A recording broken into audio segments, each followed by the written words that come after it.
Todos saben que la materia se llama Trabajo Social, Territorio y Comunidad. Para comprender la comunidad barrio, tenemos que comprender la comunidad nacional. Y para comprender la comunidad nacional tenemos que saber leer la comunidad internacional, sobre todo en este contexto de hoy. Y el que sabe de este tema, además de todos los temas que sabe, es mi jefe, mi amigo, Guillermo Moreno. Gracias por estar, gracias por participar. Es una charla vinculada a las relaciones internacionales. Vamos naturalmente a llegar a la coyuntura, pero hay algunas definiciones a priori que tenemos que dar. Y en esto nos salimos de su disciplina y entramos en otra disciplina que es la economía. Y para eso vamos a definir lo que nosotros entendemos como revolución dentro del modo de producción, no exógeno al modo de producción. En general, cuando se utiliza la palabra revolución es para la destrucción del status quo. El status quo implica también un modo de producción, pero podemos hablar también de revolución dentro del modo de producción, y en este caso el modo de producción capitalista conocido como tal, y los economistas, o al menos nuestro espacio define como revolución dentro del modo de producción aquello que está en condiciones de bajar, de disminuir violentamente los costos de producción. Por ejemplo, se habla desde hace mucho tiempo de la revolución científico-tecnológica. Ahora, cuando uno la analiza desde los costos de producción, eso no se ve. ¿Sabes?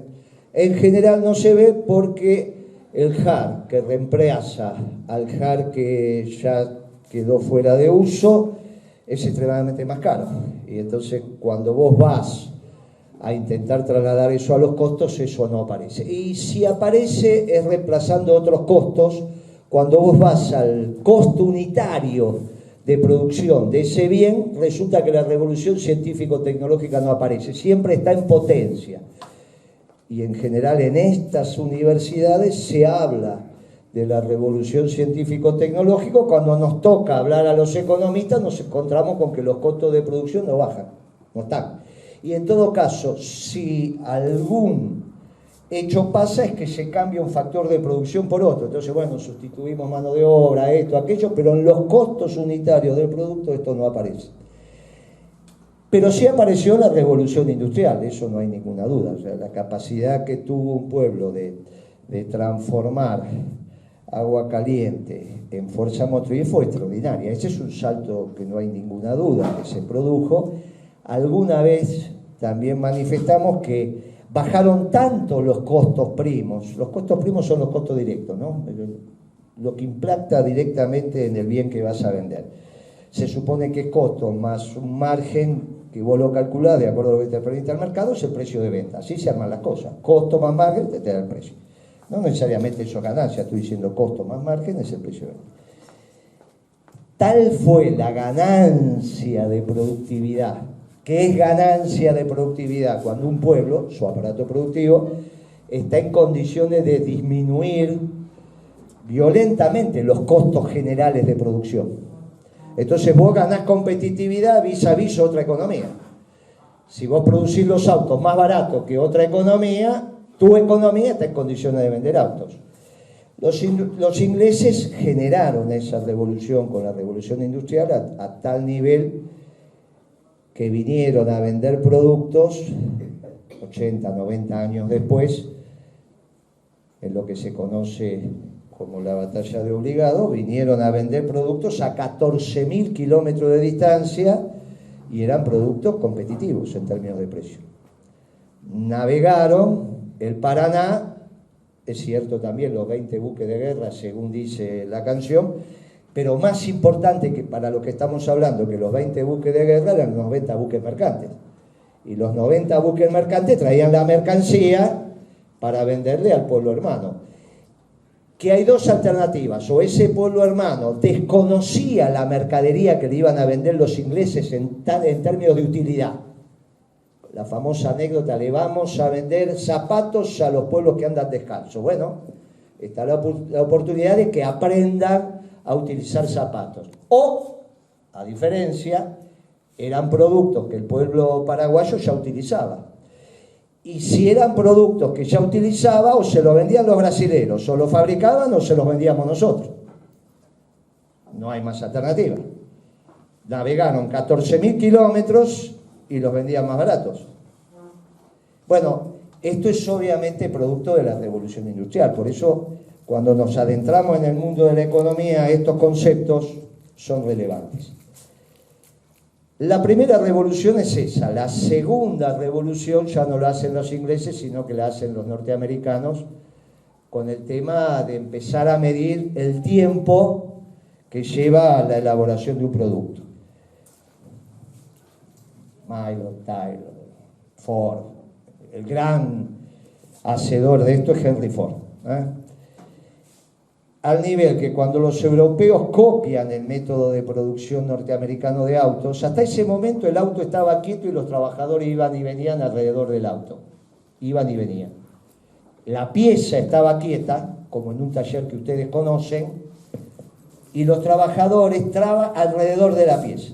Que el guardabarro, que esto, que aquello. La pieza estaba quieta. Cuando lo que transforma Henry Ford es adapta la noria de los frigoríficos, la que da vuelta, a los autos. Entonces, el trabajador está quieto y el auto va pasando y hace un trabajo sobre la pieza. En términos de tiempo, eso ahorró casi 80 horas hombre. De 96 pasaron a 16, 17, 18 horas hombre, y eso fue costo, porque el costo de la mano de obra en ese momento era muy relevante. Por lo tanto, cuando los europeos se contagian de ese método de producción dentro del modo de producción capitalista, ya los norteamericanos vendían autos por todos lados. La ganancia de productividad es muy importante porque baja costos, mejora precio, y ahí depende de la fuerza de venta, la aptitud, lo que tenga. Pero obvio que para cualquiera que esté en el mercado le es más fácil tener una lista de precios más barata que más cara. Cualquiera que tenga una lista de precios más barata va a ser más fácil vender que si tenga una lista de precios más cara. Bueno, esto a nivel internacional también pasa. Fíjense que entre la primera revolución y la segunda pasaron 100 y pico de años. Y yo hablé de 3 revoluciones. Y la tercera revolución no hace tanto que pasó, que es la revolución energética norteamericana. Y esto es una transformación extraordinaria, que empezó con George Bush hijo, alguien que es vituperado, que en general generó para los Estados Unidos cosas muy interesantes. Entre ellas es que autorizó la búsqueda de nuevas tecnologías para sacar un gas y un petróleo que se sabía que estaban. Los norteamericanos, estoy hablando del shale gas y el shale oil, tenían eso descubierto hace 70, 80 años atrás. Lo que no había era tecnología para sacarlo. Y una tecnología que está en la discusión de si es contaminante, no es contaminante, etcétera, etcétera. Bush autoriza eso y en 6 años, esto es más o menos 2004, en 6 años Estados Unidos se transforma de ser un demandante neto de combustibles fósiles en el mundo a poder ser un exportador neto. Esto es una transformación extraordinaria. Ustedes piensen que Estados Unidos debe consumir alrededor de 22, 23 millones de barriles día de petróleo y el mundo produce 100. La Argentina produce 800.000 barriles día. Estados Unidos consume 22, 23, yo tampoco los números no son exactos porque ellos también lo esconden, pero está por ahí sobre 95, 100 millones que se hace por día. O sea que estamos en el entorno del 25% de la energía que se produce en el mundo, que se genera en el mundo en términos de energía fósil, estoy hablando, y Estados Unidos esa es la cantidad que consume diariamente. Estamos en presencia de un aparato productivo al margen de lo que podemos pensar ideológicamente, notable.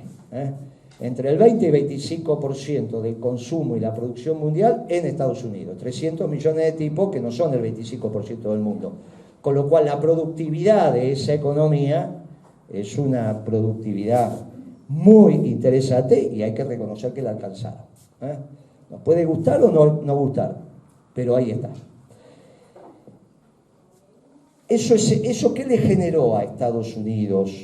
Autoabastecerse o ir el camino de y ser exportador, y ustedes lo están viendo ahora. Que recuperó la capacidad de bajar costos. Hasta la llegada del shale gas y el shale oil, los costos en el mundo los bajaban los chinos. Por eso donde llegan los chinos baja el salario real promedio. Es muy interesante esto, porque a veces desde el posicionamiento ideológico decimos, pero los chinos, pero muchachos, donde llegan los chinos baja el salario, no sube, salario baja. Después discutimos lo que quieran, pero el salario baja. Y bajaba fundamentalmente porque los precios eran a la baja producto del ingreso real de los trabajadores chinos, bajo, muy bajo. Cuando esto empieza, la explosión de los famosos tigres asiáticos como exportadores, era por la baja de los productos, dado que el salario que cobraban para generar esos productos eran mínimos. ¿Está bien?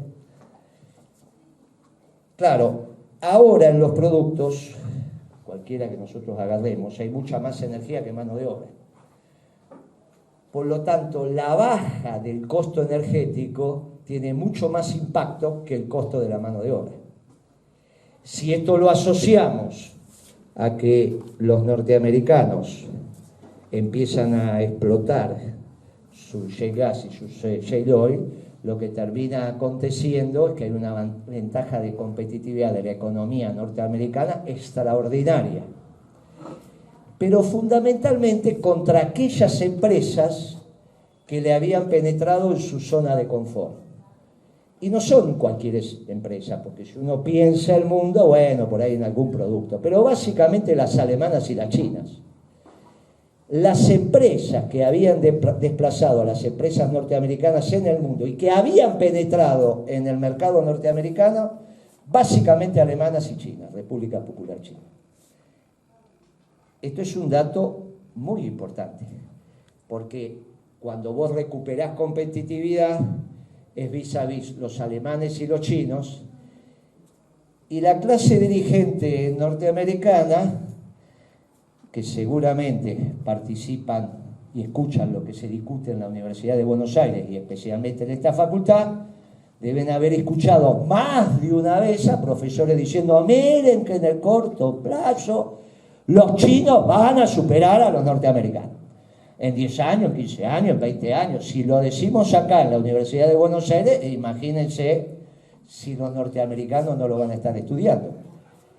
Y no es tan normal que una clase dirigente esté en condiciones, vea venir su reemplazo a escala global y no haga nada para defenderse. Lo mínimo que uno va a decir en el análisis, y acá no estamos poniendo criterio de valores, simplemente pónganse ustedes en la cabeza de la clase dirigente norteamericana, donde algunos profesores en el resto del mundo le enseñan a sus alumnos que Estados Unidos va a dejar de ser la potencia hegemónica en 10 años, 20, 30. Cada uno le ponía un numerito. Pero que el mundo iba a ser chino hace 10 años, 5 años, y hoy sigue siendo, hoy sí, vamos a otras aulas que se estén charlando estas cosas y dicen, que los chinos que tienen una cantidad de ingenieros, que tienen esto, que con el abaco, que con acá, que con allá, que con el 5G, que bla, bla, bla, que el mundo de los chinos. También se lo creyeron los chinos. También se lo creyeron los chinos. Y ahí empezamos en una situación de discusión muy interesante.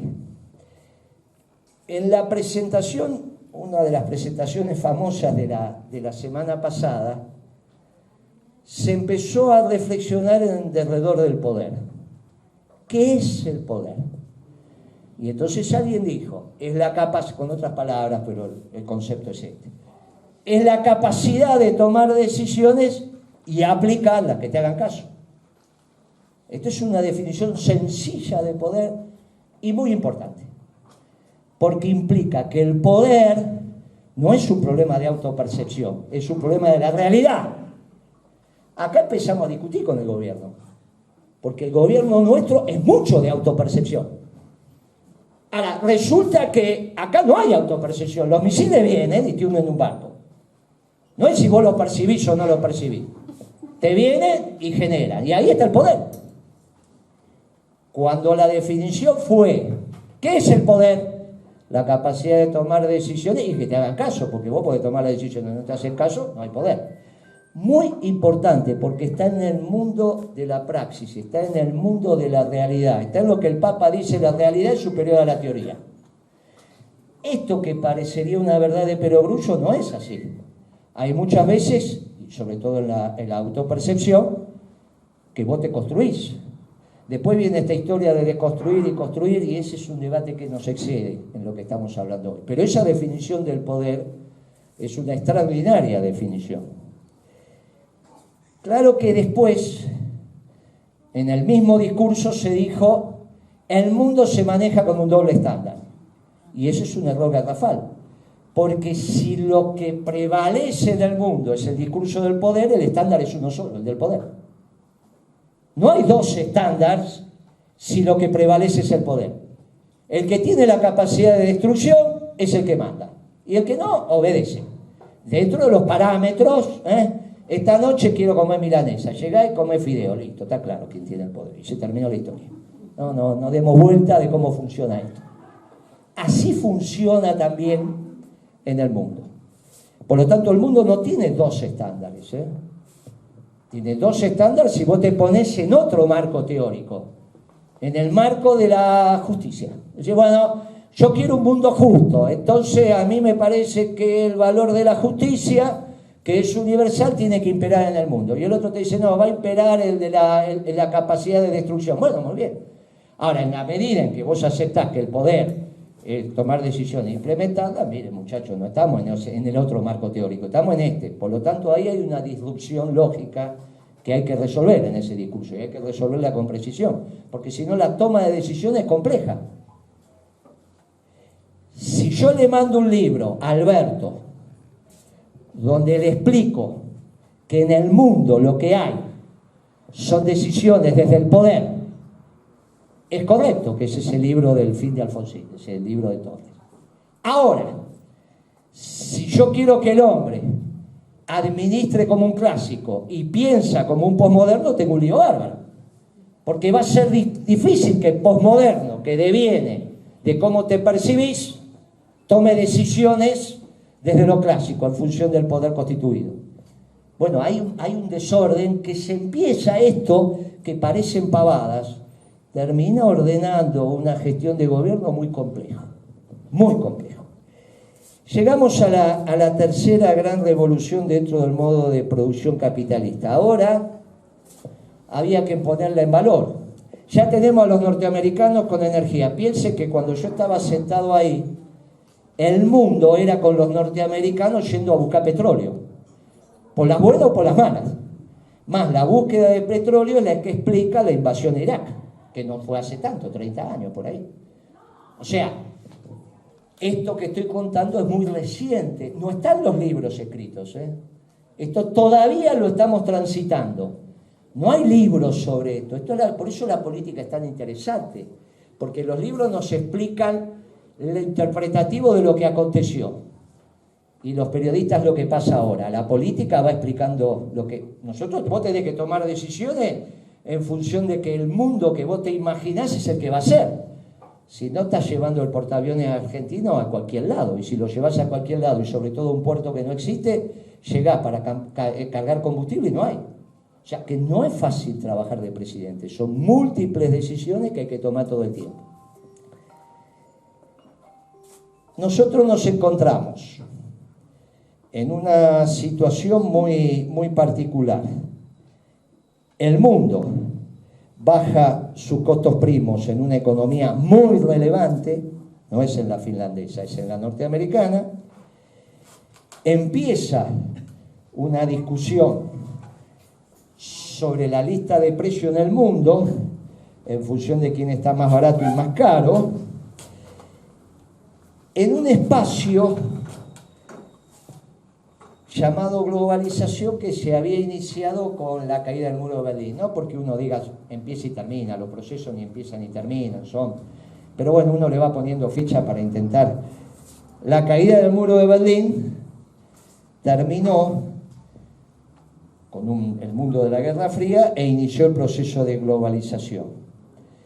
Y ese proceso de globalización, que tenía claros ganadores, entre ellos China, empieza a ser puesto en duda por los Estados Unidos, porque cuando obtiene la ganancia de productividad por la baja del precio de sus combustibles fósiles, sobre todo del gas, en términos en orden de magnitud, Europa obtiene el gas más del doble de precio que lo tiene Estados Unidos, y Japón 3 veces.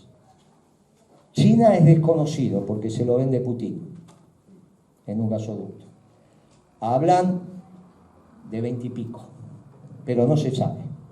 Lo que está seguro es que de ninguna manera el 2,50 millones de BTU, que es la unidad de medida de la industria manufacturera norteamericana. Ustedes piensen que cuando Galucho hizo el acuerdo con Chevron por Vaca Muerta, les garantizó 6,50. En el momento que Estados Unidos lo estaba consumiendo a 2,50. Repito, Galucho, envuelto en la bandera, como Falucho, pero no se tiró, hizo un acuerdo de 6,50 con Chevron. No hace tanto. Los que estaban acá lo tienen que haber leído en los medios. 8, 9 años. En ese momento estaba 2,50 en Estados Unidos. Imagínense a Roca. ¿Qué hace Roca? Dueño de Tenaris. Bueno, ¿qué hace el acero argentino? La familia Roca. ¿Qué es el acero? Carbón, que lo compramos de Brasil, hierro, que lo compramos de Brasil, lo mete en una olla gigante que se llama alto horno y le mete energía, básicamente gas. El carbón compramos, somos tomadores de precio. Hierro, somos tomadores de precio. Por lo tanto, si queremos tener acero barato o competitivo para tener la UOM, porque si no, no tenemos país industrial. Si perdemos la UOM, perdemos ESMATA. Si tenemos el acero caro, muchachos, no podemos hacer ni esto. Muy bien, para eso necesito energía barata. Y nosotros se la empezamos a vender en el futuro, cuando un proyecto de inversión de acero es a 20 años. Se la vamos a vender por lo menos 2 veces de que él lo obtenía en Estados Unidos. O sea, en Estados Unidos él hacía acero con la mitad de precio de la energía que acá. Igual, compra el carbón, compra el hierro, pero la energía es muchísimo más barata. Entonces va y hace una planta en Estados Unidos. Sí, hizo una planta en Estados Unidos. ¿Con qué plata? Con la plata que le dio Chávez de la indemnización por haber nacionalizado Sidor. Esa es una discusión que también habrán visto. Chávez le nacionaliza una empresa después de mucho tiempo, que el gobierno el gobierno argentino decía, che, pagale, al final le pagó, con esa plata algo trajo por acá y se la llevó a Estados Unidos, que es la fábrica que inaugura con Macri. Tampoco no hace tanto tiempo. Bueno, muchachos, si vos le vas a dar la energía cara, estamos en un problema. Son inversiones de miles de millones. Como todo se va ordenando, tenemos que ordenarnos. Es muy interesante lo que pasó en la UOM hace 15 días atrás. La primera declaración de Furlan, el nuevo secretario general de la UOM, que decía que era kirchnerista, bueno, qué sé yo, dijo, yo quiero una Argentina industrial. ¿Por qué va a pelear la UOM? Por lo que peleó siempre, una Argentina industrial. Para tener una Argentina industrial tengo que tener energía barata. Si tengo energía cara, no tengo industria. Y esto es más interesante todavía. Nos están explicando que el combustible fósil, esto es la nafta, el gasoil, todo lo que usamos, está barato, igual que la electricidad, pero no me dan los costos. Y si yo antes dije que era costo, más margen el precio, no me dan los costos y me dicen que estamos caros. Es raro esto. Es muy raro, es un debate raro el del gobierno. Pero coincide, en mi disciplina, con la conceptualización de la escuela austríaca, que dice no hagamos más costos. Los socialdemócratas y los neoliberales no hacen costos. En nuestro gobierno, el que hizo costos fuimos nosotros cuando recreamos la Secretaría de Comercio. Cuando me fui, Kicillof dejó de hacer costos. ¿Y por qué? Y porque es socialdemócrata. No, bueno, Moreno, venimos a hablar de economía. Aquí estamos hablando de economía. Lo que pasa es que estamos uniendo los distintos elementos que nos permiten comprender lo que está pasando. ¿Por qué Milei dice no hacemos costos? Y porque la escuela estudia acá. No necesito costos, necesito precios. Y la manera de que los precios bajen es por competencia. No, Moreno, pero la competencia, el lobo del hombre, ese es un concepto anglófilo. Nosotros somos hispanoamericanos, tenemos otra historia, creemos en la economía solidaria. ¿Cómo funciona? Bueno, son dos visiones distintas. Simplemente estamos transitando en esta conversación, mechando los conceptos de una disciplina que los tenemos que incorporar de alguna manera porque sirve en el debate y también sirve en lo que nos está pasando.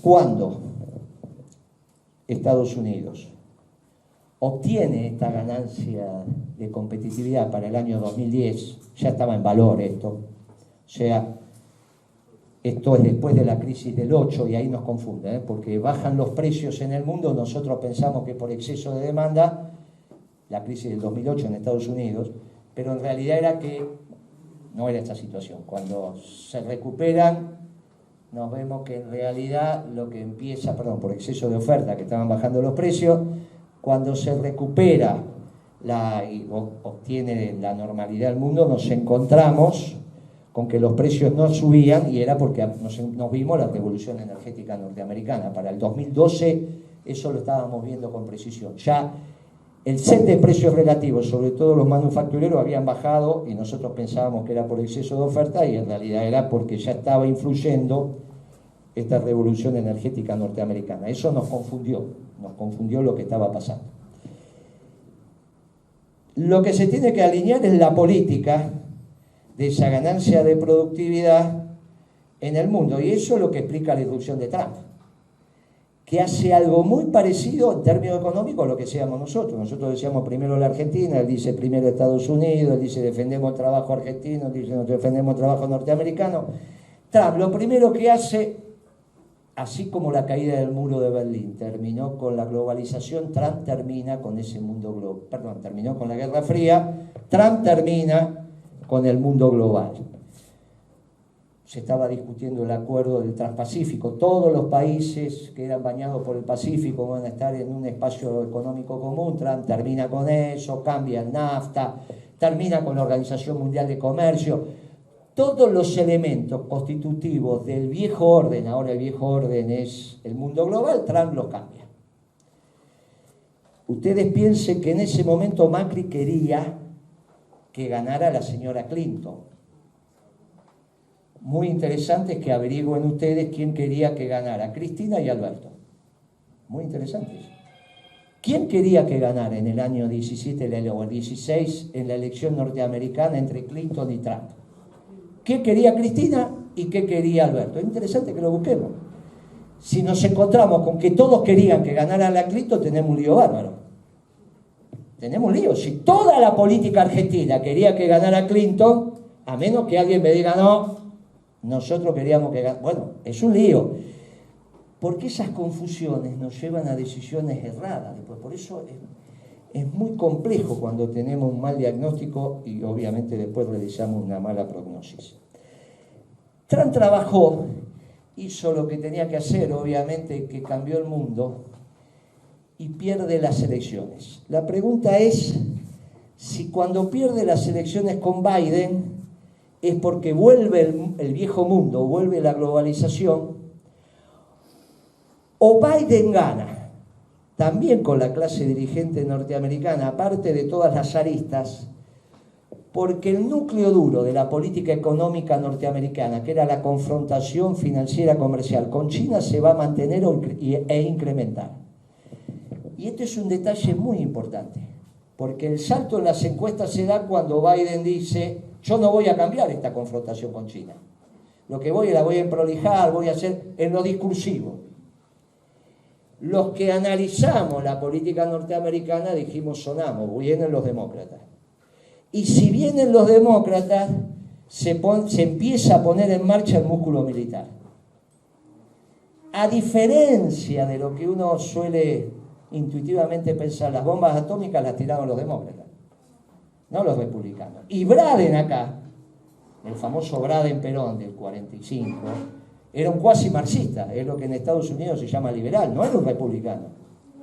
Porque uno asocia, no, miren, los muchachos demócratas son difíciles. Llegaron y tensionaron el mundo. Cuando tensionaron el mundo es porque empezaron a poner en valor el músculo militar. Y tensionan el mundo contra los chinos. Y entonces, ¿por qué esta confrontación con los rusos en Ucrania? Y ahí hay otra discusión que me parece que es importante que abordemos como hipótesis. Si yo tengo energía barata y soy Estados Unidos, lo que no voy a querer es que Alemania y China tengan energía barata. El único proveedor confiable en el mundo de energía se llama Putin. Porque Medio Oriente, norte de África es imposible, siempre va a explotar una bomba. Ninguno de los dos, ni Estados Unidos ni Rusia, quieren que de Medio Oriente o el norte de África se hagan negocios a largo plazo. Negocio a largo plazo es energía, por definición. Siempre hay un lío, desde que yo, 12 años, 14 años, empezaste a leer los diarios, siempre, y va a seguir. Porque ese es el único lugar donde se podría abastecer al mundo con energía abundante y barata. Pero para eso tenés que hacer negocio de largo plazo. En el único lugar que hay negocio de largo plazo en energía es Rusia. A la Rusia no la quiere vender barata. Y no se la vende barata ni a los chinos ni a los alemanes. Y hay una alianza de orden 1 con Estados Unidos. Estados Unidos recupera competitividad a partir de la energía barata, que la tiene. Pero no quiere que vos la tengas. Medio Oriente lo descartamos, porque siempre hay un lío. El único es Putin, ahí no hay lío. Pero Putin tampoco quiere, no te la va a vender barata. Y ahí se arma una alianza que empieza a explicar la relación entre Putin y Trump. ¿Y qué está pasando en Ucrania? Y en Ucrania lo que está pasando es la definición de la primera medianera entre dos ganadores. En lo que pasa en Ucrania hoy es la confrontación de dos ganadores, Rusia y Estados Unidos, que obviamente deciden confrontar como siempre lo han hecho en territorio ajeno, no en territorio propio. Ni ponen la destrucción material ni ponen los muertos. El problema es la clase política ucraniana, que piensa que está en un sketch de Hollywood y piensa que la guerra, no, esto es de verdad. Y aparte los norteamericanos prueban armas. Y el otro día descorcharon champán y hundieron el buquecito. Ustedes imagínense, 2 misiles que debe ir a 2, 3, 4, 5 metros de altura del mar y que viaja a 350, 400 kilómetros, nadie sabe, y le pega. Está bien, un buque de casi 200 metros, pero hay que pegarle. Y no hay otro que pueda hacer eso que los norteamericanos, porque eso el problema no es el fierro que va, ¿quién lo lleva? Y lo llevan los satélites. Y nadie tiene esa capacidad más que los norteamericanos, menos arriba de Europa. Esto es obvio. Ahora, eso es una confrontación que se va dando por donde ponemos la medianera, que no es lo mismo que pensar son 100 metros para allá, 100 metros para acá, la medianera, en zonas de influencia, que pensar que eso es de verdad. No, ponemos el uniforme de combate y vamos a defender a los ucranianos. Miren, muchachos, que esto es una historia entre dos ganadores. En la alianza de orden 1, que obviamente están discutiendo en el mundo los lugares de influencia. ¿Es la única medianera? No. Ahora falta la medianera más importante. ¿Que a dónde va la medianera más importante? A China. Porque Alemania ya está controlada.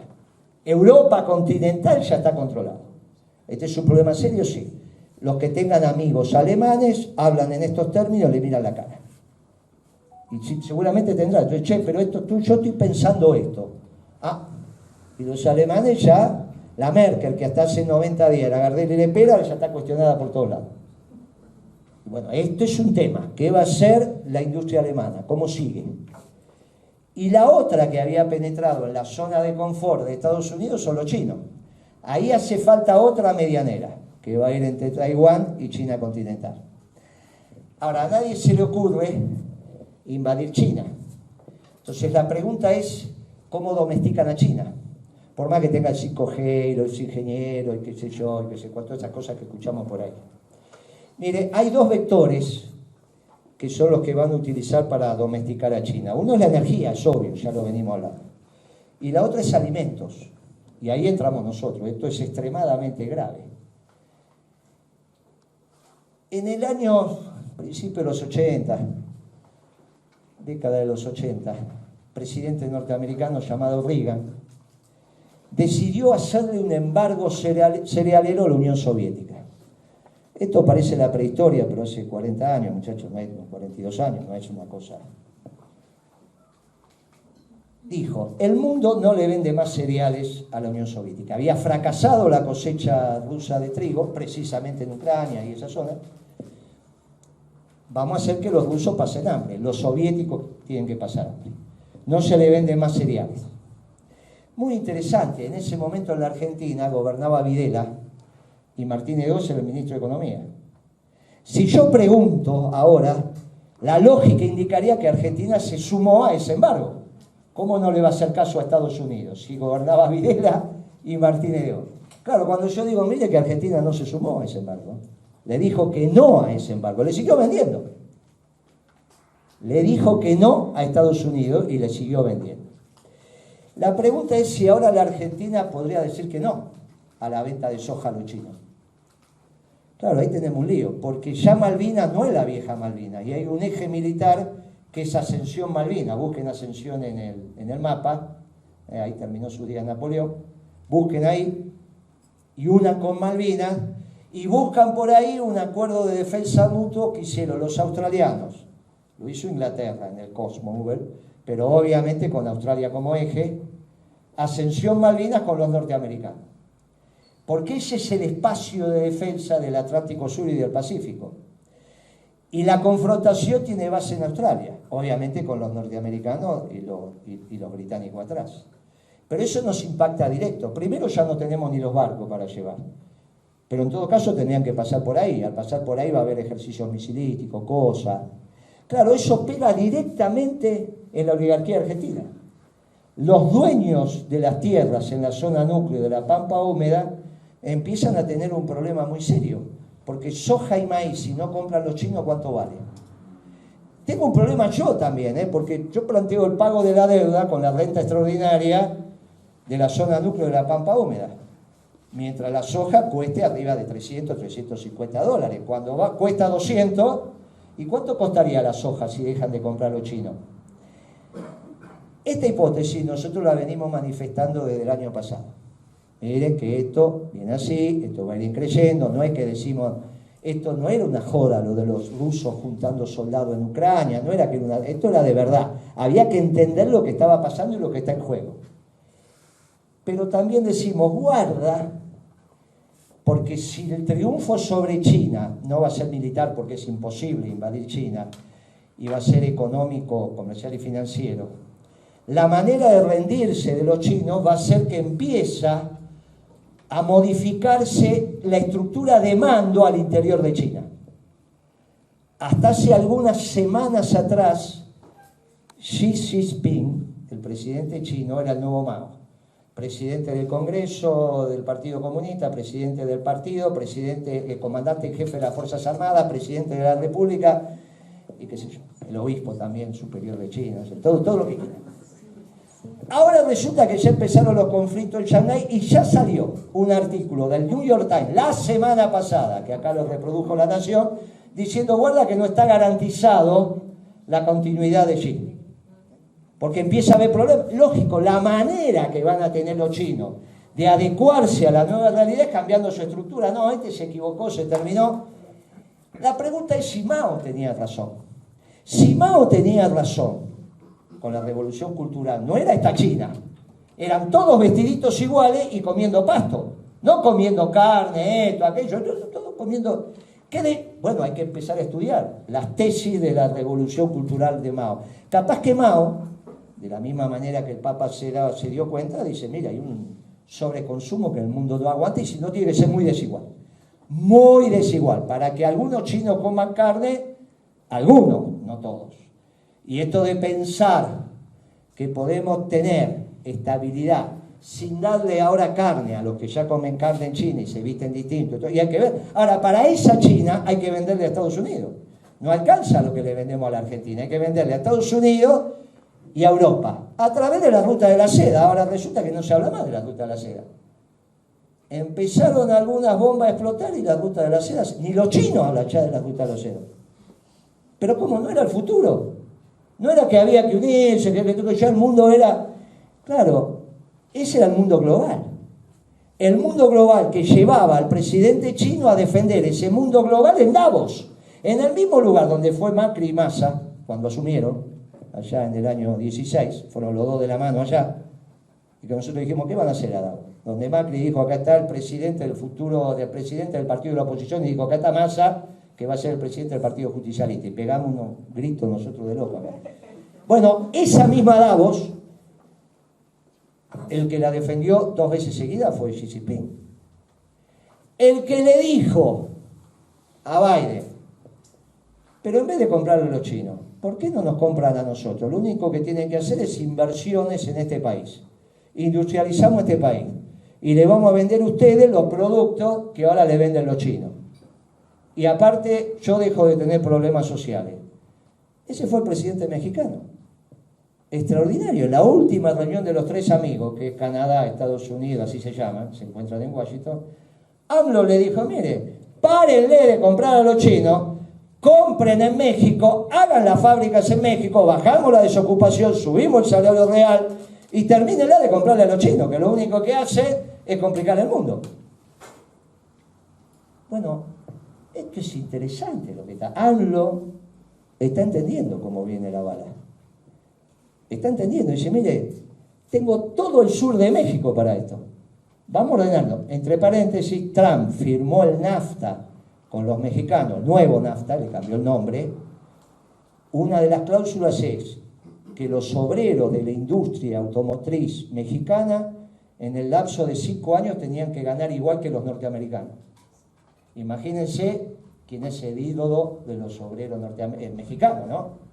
No es Zapata, muchacho, el que dijo, y si no me pones los salarios igual que los norteamericanos, no podés entrar más autos.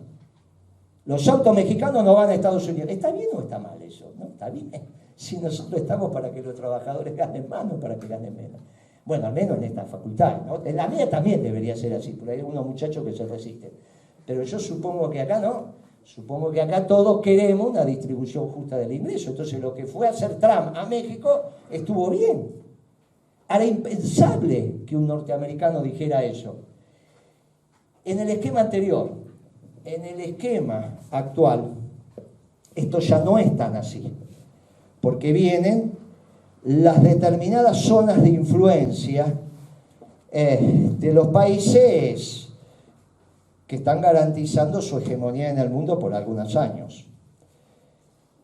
Si no son los chinos los ganadores, tenemos un problema en nuestras relaciones internacionales con mucho de la clase política argentina, que están pensando que los chinos son los ganadores.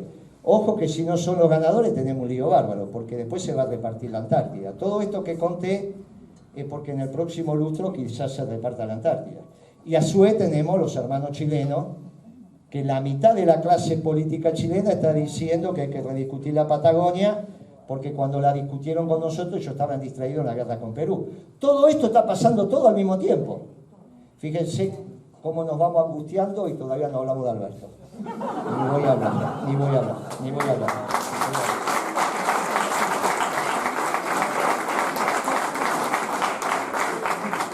Conclusión, para ir cerrando. Tenemos un mundo que de nuestra humilde opinión, y esto solamente son hipótesis de trabajo, después ustedes es parte de su deber como estudiante ir viendo si esto es serio o no es serio. El problema es que para esto hay que leer los diarios, y hay que leerlos, no hay alternativa. Hay que leer los diarios porque la historia se escribe en los medios de comunicación, después vendrán los libros, pero ya es tarde. Los libros vienen para explicar, ahora lo estamos construyendo, ahora estamos haciendo política. Estamos estudiando, pero construyendo la prognosis. Miren, nosotros tenemos una relación de intercambio que no es muy robusta, pero la venta de alimentos es relevante, porque los alimentos que vendemos, sobre todo en los últimos meses, han tenido un crecimiento de sus precios vis a vis los manufactureros muy importante. Soja, maíz, trigo, carne, leche. Casi están en el punto donde nos obligó al gobierno anterior peronista a recrear la Secretaría de Comercio. La Secretaría de Comercio no fue un hecho virtuoso de nuestro gobierno, Cuando yo planteo hacer la Secretaría de Comercio es porque estamos en problemas. Si no, tenemos un lío bárbaro. Pensamos que fue virtuosa la creación de la Secretaría de Comercio. Fue producto de los defectos de nuestro modelo de acumulación. De la misma manera que cuando recreamos la Secretaría de Comercio Exterior. Es porque tenemos problemas. ¿Se entiende lo que estoy diciendo? ¿No? Pues si no venimos y decimos, no, nosotros teníamos claro que íbamos a hacer un satélite en el año 97. Yo digo, no, miren muchachos, la verdad es que cuando Kirchner llegó al gobierno tenía pero muchísimas más dudas que certezas. Se lo digo porque estaba ahí, pero muchísimas más dudas. Eso de pensar de que llegábamos con un beso, eso es toda tontería que no sé de dónde salieron. ¿Está bien? Muchísimas más dudas que certeza. Lo que pasa es que era un grupo de compañeros y compañeras con ideas comunes, y las ideas comunes salen de algo que se llama doctrina. Por eso no es menor la doctrina. La doctrina lo que te permite es más o menos saber que si estirás el brazo para un taxi, y más o menos, y que te parás en un lugarcito y está la parada de colectivo, que si está el semáforo rojo no cruzás, si está verde para vos cruzás, y así. Eso es la doctrina, un diálogo común de gente que no se conocía. Hicimos un gobierno, pero no porque se sabía, no porque estaba la hoja de ruta, eso no son tonterías que no sé de dónde salieron. Pero lo fuimos construyendo. El diagnóstico hacia dónde íbamos era más o menos acertado, sabiendo el mundo que... Imagínense lo que hubiese sido el gobierno de Kirchner con Trump en el gobierno, hubiese sido extraordinario. O sea, a nosotros cuando tuvimos que armar la Secretaría de Comercio y la de Comercio Exterior, el mundo nos hizo un juicio. Europa, Estados Unidos y Japón. Si hubiese estado Trump, no. O sea, nos hubiese sido muchísimo más fácil manejar la economía argentina con Trump. Yo no sé por qué querían que ganara la Clinton. Es una cosa rara de lo nuestro. En vez de defender el interés nacional, no se entiende muy bien desde dónde abordamos la política argentina. A ver si abordamos la política argentina desde el lugar de que lo que le hace bien a los chinos le sirve al mundo. Ah, tenemos un lío bárbaro, a mí no me sumen ahí. Nosotros somos la celeste y blanca, nosotros somos otra cosa. Lo que le sirve a los chinos, que le sirva. Pero yo miro la política argentina desde el interés nacional. Y desde ahí el peronismo enseña a mirarla. Y nosotros fuimos un gobierno que defendió ante todo el interés nacional. Esto no tengan ninguna duda. El interés nacional primero y después siempre miramos la sociedad de abajo para arriba. Que es lo que no es. Si beneficia a los humildes, beneficia a los trabajadores, se toma la decisión. Si no, no se toma. Primero el interés nacional y después los sectores populares. Ahí no se van a equivocar nunca. El que de acá llegue a presidente, acuérdese de esto. Primero la Argentina, después los sectores humildes, no se equivocan nunca. Después lo putean los diarios, todo lo que pasa. Pero eso es otra discusión. Eso es otra manera de ver la cosa. Muy bien. Llegado a este punto, nosotros tenemos que resolver cómo seguimos. Lo primero es el debate público. Necesitamos en el debate público que estos temas se instalen. Porque si no, se da por sentado que los chinos son los ganadores. Y yo vengo acá a decir, mire, los chinos son los perdedores. No lo digo, lo escribí hoy en el artículo de los lunes que saco habitualmente en un diario que se lee poco, lo leen los 10.000 que lo tienen que leer, que vaya. ¿Está bien? Pero los chinos, lo digo, los chinos son los perdedores. Alemania son los perdedores, no son los ganadores. Esta alianza entre los rusos y los chinos es una alianza secundaria. La alianza de orden 1 es entre Rusia y Estados Unidos, por lo que acabo de contar, y están discutiendo las medianeras. Desde ahí, las Malvinas tienen ahora una relevancia distinta, porque hacen parte del eje militar de confrontación contra los chinos. Y ahí también tenemos un lío muy grande. porque después es la expansión sobre la Antártida y lo que nos puede pasar con los chilenos también, que obviamente tienen sus reclamos. De hecho, cuando vino el presidente chileno dijo, está todo muy bien, pero en el sur tenemos una diferencia, vamos a ver cómo la saldamos. ¿Está bien? Este tema es lo que nos permite a nosotros abordar seriamente nuestro modelo de desarrollo. Si nosotros no tenemos un modelo de desarrollo, la Argentina va a tener una desocupación al alza. De la misma manera que va a tener pobreza y obviamente la marginación de la fuerza de trabajo al alza, con lo que ello trae aparejado en términos sociales. Nuestro modelo de desarrollo solo es posible si se inserta en un mundo que entendemos. En un mundo que no entendemos es muy difícil, porque vamos a quedar mal alineados. Este mundo que viene enfrenta desafíos, por eso retomo lo de la UOM. Cuando la socialdemocracia y el neoliberalismo desechan la Argentina industrial, a mí me tocó ir a programas en la televisión, en IP, un canal por ahí dice, no, pero Moreno, eso de la Argentina industrial, eso se terminó, la Argentina es postindustrial. Y algunos ministros de acá me ha tocado discutirlo en su momento, no tienen una imagen de una Argentina industrial. Por eso es muy importante, ustedes piensen que había 4 candidatos para 3 cargos en la UOM, en la CGT. Se iba a elegir un triunviro y había 4 candidatos. El que quedó afuera fue el de la UOM. Imagínense que en mi época, donde Lorenzo Miguel era el que ordenaba, era imposible. ¿Está bien? Ahora dejaron afuera el de la UOM. O sea que la CGT estaba pensando en una Argentina postindustrial, pero cambió la UOM.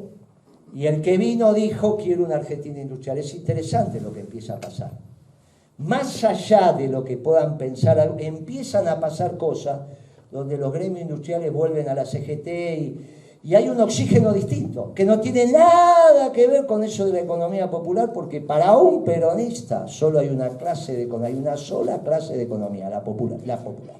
Nosotros no hicimos economía gorila cuando estuvimos en el gobierno. Hacíamos economía popular. Para un peronista solo hay una sola clase de economía, siempre popular. Estamos hablando si vamos a industrializar o no el país.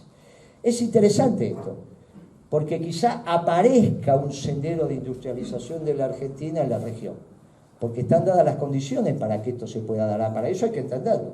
E incluso la relación con Brasil, porque con Brasil no somos economías complementarias, somos economías competitivas. Bueno, eso tensa, no somos Alemania y Francia que son competitivos, uno hace auto y el otro hace vino, no, como era la propaganda, los franceses hacen mucho más que eso, pero acá somos economías competitivas. Tenemos que reordenar y nos aparece de ahí nuevamente Hispanoamérica como territorio natural, incluso la posibilidad de volver a incorporar a México en el territorio hispanoamericano. No hablo de iberoamericano, hablo de hispanoamericano. Esto es interesante que lo reflexionemos, al menos en el debate público. Nos queda el interrogante de qué pasa con China. La magia de la política es que cuando uno genera acciones de prognosis, el tiempo define si acertaste o no acertaste. Esto que estamos hablando es de corto plazo, no estamos hablando, ni siquiera estamos hablando en potencial, estamos hablando afirmando. Miren, para nosotros es así. Es muy interesante, porque también nos permite seleccionar la dirigencia política. De aquellos que acierten en su prognosis, lo seguimos escuchando. Si no aciertan, muchachos, ya está. Porque la selección de la dirigencia política es cruel, pero es la que es. Alberto no fue sometido al proceso de selección de la crueldad de la política. No habló, no explicó, no dijo nada. Nos enteramos cómo eran después. En mi caso no, porque lo conozco hace 30 años. Bueno, el proceso de selección de la política es cruel, pero habilita este proceso de selección a que queden los que van acertando, y así se construyen los países. Perón quedó porque acertó. Los que aciertan continúan, los que no aciertan, y obviamente tienen que ir al anonimato, que también es muy bueno. Y los que no quieran decir un sendero preciso, mírenlo con desconfianza, porque esos son los que pueden estar en cualquier lugar. Si yo cuando vengo y hablo no digo, bueno, entonces me da lo mismo y después voy a decir, no, muchachos, eso también es una manera de hacer política muy extraña, lo políticamente correcto, entonces no digo nada. Miren, es un momento muy interesante lo que está pasando en la Argentina. Yo solamente vine a dar unos elementos para incentivar el debate. Si tenemos o no tenemos razón, lo vamos a saber en los próximos meses. Pero me da la sensación que por donde estamos diciendo, por ahí canta Garay. Nos vemos la próxima. Muchas gracias por estar aquí.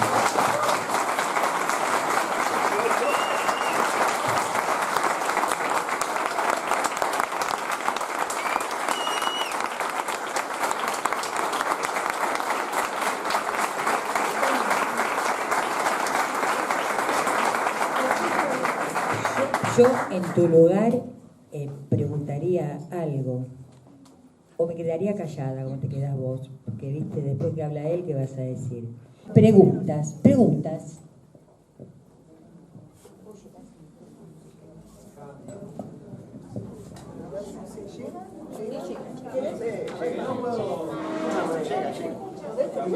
Guillermo, ¿se escucha? Sí, pero llega.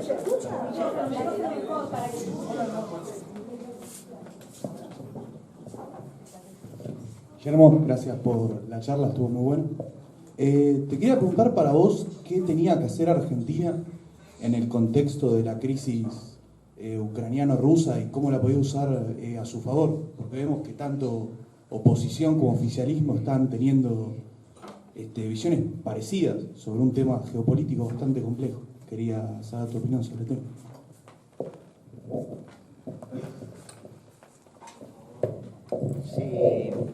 Si nosotros tenemos razón y es el trazo de la medianera, lo que va a terminar pasando, nosotros esto lo dijimos hace como 45 días, va a terminar una Ucrania del este y una Ucrania del oeste, que hay que ver si no es el desembarco norteamericano en la Ucrania del oeste y la vuelta de Estados Unidos a Europa. Europa desafió a Estados Unidos en la segunda invasión a Irak, donde no lo acompañó. Acompañó a Bush padre, pero no acompañó a Bush hijo. Y aparte desafió al mercado norteamericano con sus productos y haciéndole trampa. ¿Vos te acordás del tema de la Volkswagen y los motores que contaminaban y que cuando le hacían los análisis estaba todo truchado el soft? Eso le costó a los alemanes 10.000 puestos de trabajo en la industria automotriz, que es prácticamente todo lo que tiene la Argentina. Para ellos fue, bueno, tienen 200 y pico de mil, pero son 10.000, ¿está bien? En este tema, por eso te estoy diciendo, depende cómo termine Estados Unidos y si vuelve a hacer un pie en Europa, lo de Ucrania es complicado. La clase dirigente ucraniana debería al menos evaluar esta hipótesis y ver cómo resuelve el interés nacional desde aquí. Para la Argentina lo relevante es la otra medianera, lo de China. Esa es la medianera donde tenemos que prestar atención. Eso tiene impacto en nuestro comercio exterior. Cuando conté lo de Reagan y la Unión Soviética es porque se puede volver a repetir y esta vez no podés desafiar. No hay manera. Y sobre todo porque es el impacto sobre la Patagonia y la Antártida en función de la densidad nacional que tengamos. El Papa hace muchos años, ya desde que asumió en el 13, habla de la Tercera Guerra Mundial en cuotas. Esta es otra cuota, ¿no? Una cuota compleja, pero es otra cuota. Y yo empecé, hice mención a la batalla de obligado porque son las batallas por los puestos de trabajo. El pueblo que tiene una baja tasa de desocupación continúa y el que tiene una alta tasa de desocupación se disgrega. Y la palabra disgregación no hay que tenerle miedo, O sea, en sectores del establishment argentino se discute la disgregación nacional. De hecho, después de las elecciones del 15, del 19, lo que aparece en La Nación es un artículo de este muchacho Fernando Iglesias, y La Nación le hace la caricatura con la Argentina como si fuera la bandera de Boca, de la camiseta de Boca, sea azul, amarillo y azul, y dice lo que sirve es lo amarillo, que es Capital, Córdoba, bueno, Buenos Aires, Córdoba, Rosario, dice está la Argentina que trabaja y esta la Argentina que vive, ¿está bien? Lo de Cornejo siendo presidente del Partido Radical, hablando de Mendoza Libre, no es un tema. La densidad nacional es lo que te garantiza la cohesión, bueno, pero eso te lo garantiza que estés en condiciones de terminar con la indigencia, llevar a su mínimo la pobreza, una baja tasa de desocupación, que avance la felicidad en nuestro pueblo. Eso es lo que estamos discutiendo, si no todo lo demás es un lío. Contigo pan y cebolla es muy difícil. Me parece que lo que tenemos que ver es cómo enfocamos el tema geopolítico pensando la segunda medianera. Si yo estoy equivocado y vuelve el mundo global y patatí, patatán, y bueno, volverás a elegir un presidente que dice que su virtuosismo es tener una cabeza europea y que a él le gustaría ser como los franceses y que se autopercibe exitoso. Y si no, vas a tener que elegir el que diga, mire muchachos, la celeste y blanca, esto viene así, viene complicado, vamos por acá, y yo tendrá que elegir a alguien parecido a lo que el pueblo argentino supo elegir. Ahora, estamos complicados con eso, ¿no? Porque este gobierno está irradiando su fracaso al conjunto del pensamiento popular, al conjunto, ¿no? Sobre todo está poniendo en tela de juicio la representación de los humildes. Incluso hay sectores muy humildes que están votando a Milei, que tiene otra lógica, no lo vamos a discutir acá, pero el peronismo vino a la patria a representar a los sectores humildes. El problema es que se quedan los sectores humildes sin representación. Para los sectores medios, los sectores altos, hay otros partidos. Esto también está en discusión, pero ahora esa cohesión, mantener la cohesión de la patria con 40, 50%, 30% de pobres, que es más o menos lo que la macroeconomía socialdemócrata te da para la Argentina, y va a ser difícil. En Brasil lo pueden hacer. O sea, se mantiene la cohesión en Brasil, por ahora al menos, y en Chile también. En la Argentina, y yo tengo mis dudas, que una Argentina 70-30, digamos, 70 arriba del barco, 30 abajo, se pueda mantener. Quizá lo consigue. Pero yo preferiría, por los orígenes, que hagamos una Argentina para todos. Esta es la idea. Ahora, eso depende de que entiendas con precisión lo que está pasando en el mundo. Por eso la charla estuvo dirigida al mundo. No hay muchos que se paran a decir, mire que los chinos son los perdedores, ni de un lado ni del otro, ni los que hacen negocios. O sea, la sociedad rural hoy está preocupada cuando me escucha esto. Yo hice una charla el otro día en Pergamino diciendo estas cosas y los muchachos se quedan, ¿está bien? Porque la hectárea vale 20.000, 18.000, 17.000 dólares mientras los chinos compren. Cuando dejan de comprar, yo cuando llegué al gobierno la hectárea estaba a 3.000 dólares en la zona núcleo, lo que después llegó a 17 cuando me estaba yendo. O sea que eso tiene que ver con la soja a 600, no con la soja a 200. ¿Se entiende lo que digo, no? Bueno, así que ellos también van a tener que analizar esta. Mirá, tanto La Nación y en alguna menor medida Clarín, en algunos de sus artículos empiezan a plantear la integración nacional, pero defendiéndola. El que le sale a discutir a Cornejo lo de Mendoza Libre es escribano en La Nación, es el único que se atrevió a hacerle un artículo a Cornejo. Dijo desde Godoy Cruz a Cornejo, hizo un artículo de una página completa de la época que todavía lo hacían Sábana, que salía sábado y domingo Sábana. Ese es interesante. Después la política de esto no habla, ¿no? ¿Cómo le vas a decir a Cornejo que tal cosa? Bueno, me parece que este debate sobre la correcta una inserción internacional inteligente de la Argentina, las 3 I, están en el ABC de lo que tenemos que hacer y depende de todos nosotros. Me parece que lo central, más que Ucrania, es esto que estábamos diciendo de China. Buenas tardes, gracias por la charla. Tengo 2 preguntas de coyuntura nacional. La primera, con respecto a esto que dijo, de que se está creando una Argentina donde hay ciertos sectores que creen que puede ser viable una Argentina con 70% de la población adentro y 30% afuera. Y nosotros los peronistas, la doctrina nos enseña que no existe una pobreza estructural porque la podemos transformar a través de políticas estatales, de políticas que benefician al sector popular. Si usted cree que la coyuntura actual y esta lectura que hacen ciertos sectores pueden devenir en una Argentina futuro que tenga una pobreza estructural en nuestro territorio. Esa es la primera. Y la segunda, como militante político, consultar cuál es su visión al respecto de los movimientos sociales y muchas veces la utilización que hacen de los recursos que disponen a través de los planes sociales para ejercer política a través de la necesidad que a veces posee la gente de los sectores populares, entendiendo nuevamente desde nuestra doctrina que dice que solo existe una clase de hombre que es la que trabaja. Nada más, muchas gracias.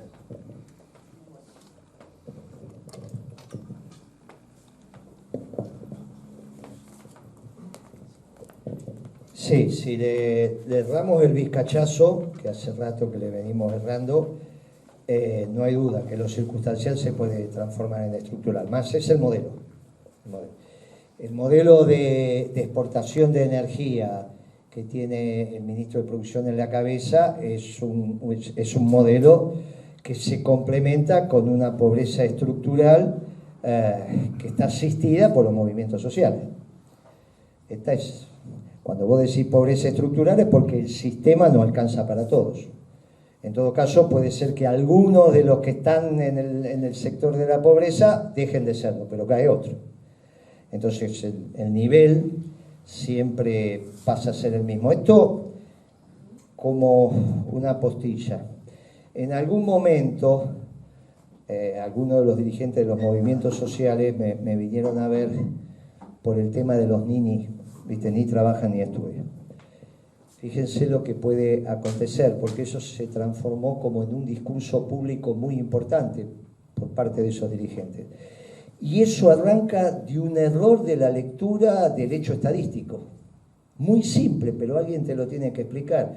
Vos cada vez que haces una onda de la EPH, porque de eso viene la encuesta permanente de hogares, siempre te aparece que ni estudia ni trabaja.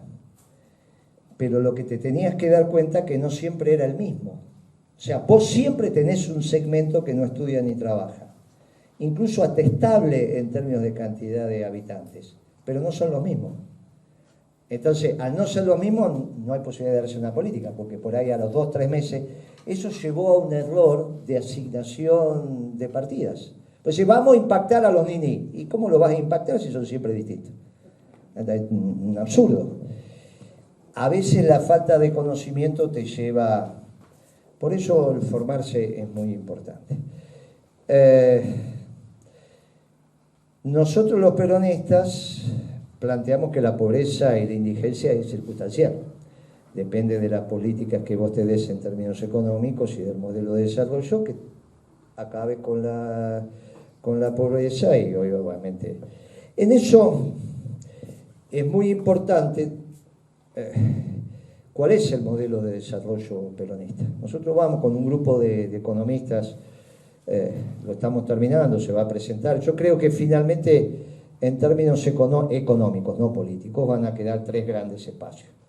El espacio de Melconian, que obviamente está haciendo el caminito de Cavallo con la Fundación Mediterránea y toda esa historia. Cuando le preguntan cuál es tu plan económico y para quién, Melconian dice, es este plan económico para el futuro gobierno, no importa cuál.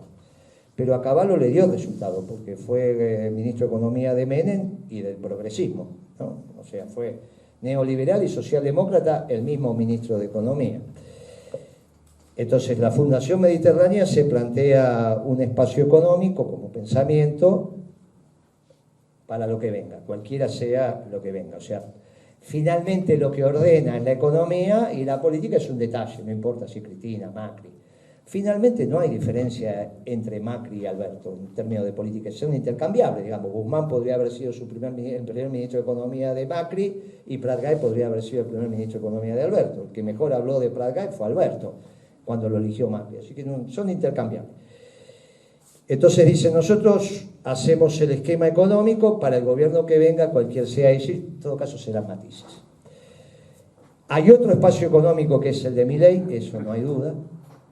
Tiene un esquema conceptual que lo está explicando de manera muy superior a que lo explicaba Alzogaray. Alzogaray se decía liberal, pero era neoliberal, pero no lo sabía explicar.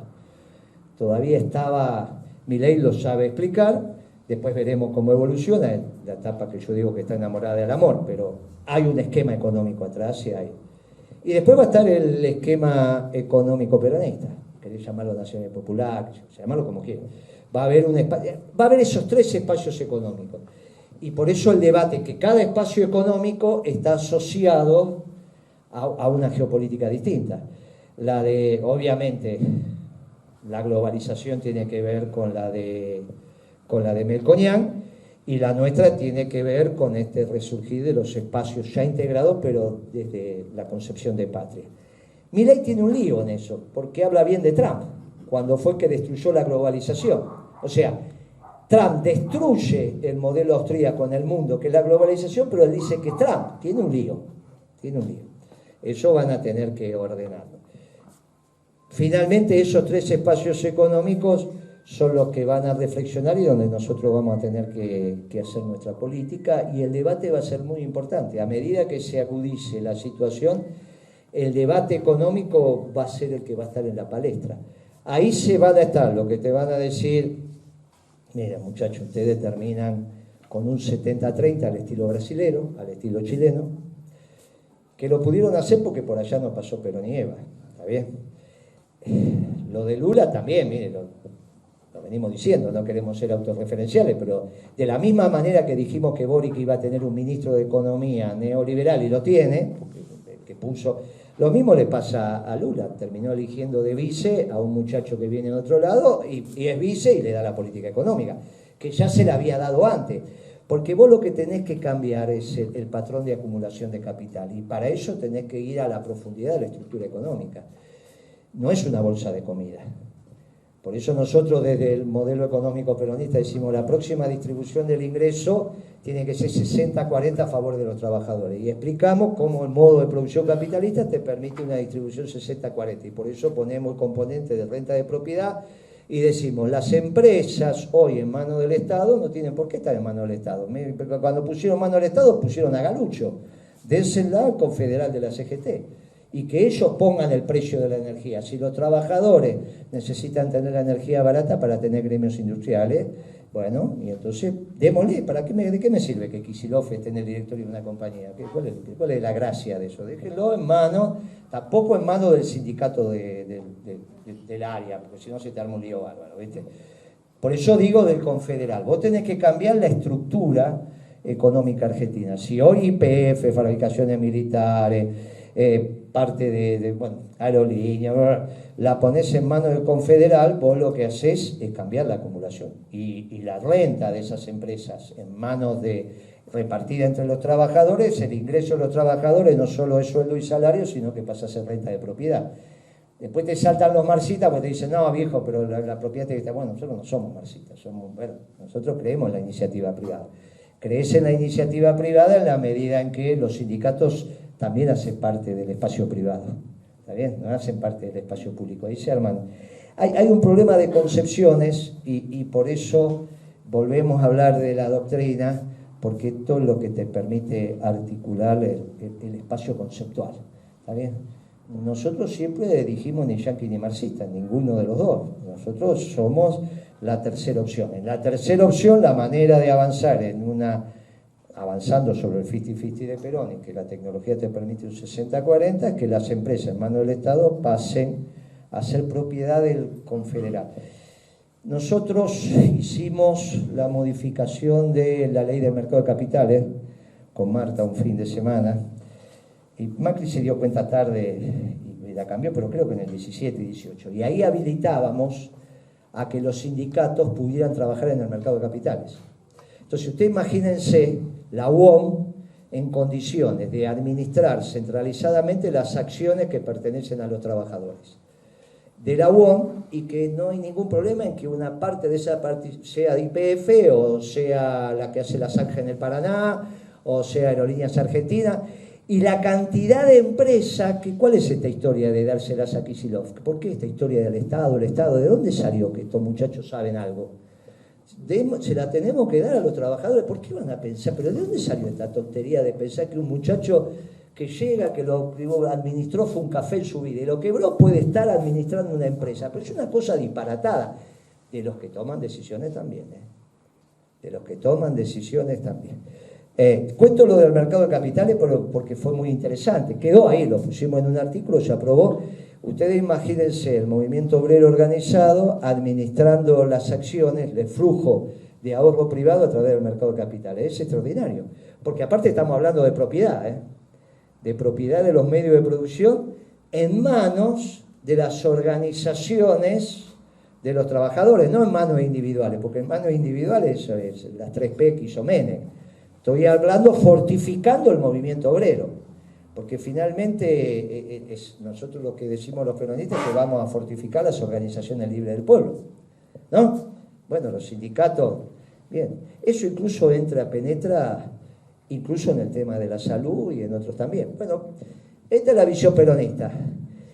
A partir del 14 la cosa cambió. Yo el otro día hicieron los videos unos compañeros, en el discurso de Cristina mencionó en 30 minutos, 29 minutos, 18 veces la palabra Estado. Innecesario, si nosotros somos un gobierno esclavo de un pueblo libre, no, porque aparte terminan siendo el Estado el responsable de la pobreza, porque si no resuelve la pobreza es culpa del Estado. Bueno, esto, conclusión. Cuando llegamos al gobierno los movimientos sociales estaban en alza, porque era la lógica pero cuando nos fuimos del gobierno, está bien. Nosotros queremos empresas sólidas y un movimiento sólido y organizado. Y el Estado administrando el bien común. Pero esa es la comunidad organizada del peronismo y así se va. Sorprendentemente hay cierta quiescencia de los sectores empresarios en acompañar esto. Pero bueno, tendrá que ver con la política y con batallar. Y después de este gobierno no es fácil plantarte acá y decir que sos peronista, porque te salpica toda esta porquería, pero bueno, trate que aguantar. Seguimos siendo la doctrina que ilumina desde nuestra humilde verdad. Después la sometemos al juicio de la mayoría y minoría como corresponde. Profesora, muchas gracias.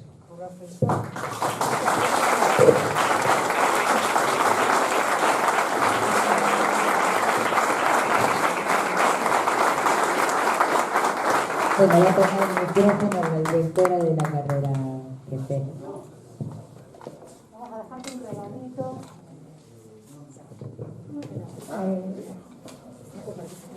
Agradecer muchísimo la posibilidad de escucharte. La verdad que bueno, es una propuesta que Marta siempre acerca todos los cuatrimestres, cada vez que puede.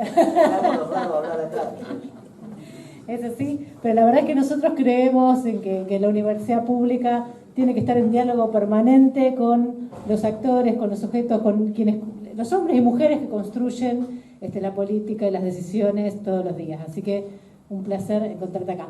El librito que te entregamos es un librito que resume nuestras jornadas del año 2019, cuando, bueno, todavía estábamos, cuando nos empezamos a pensar en pleno macrismo y entendimos que nuestro aporte en ese contexto podía ser qué se pensaba desde el trabajo social en relación a esa realidad que nos estaba tocando vivir. Así que por ahí anda, ojalá te guste y lo compartas. Gracias.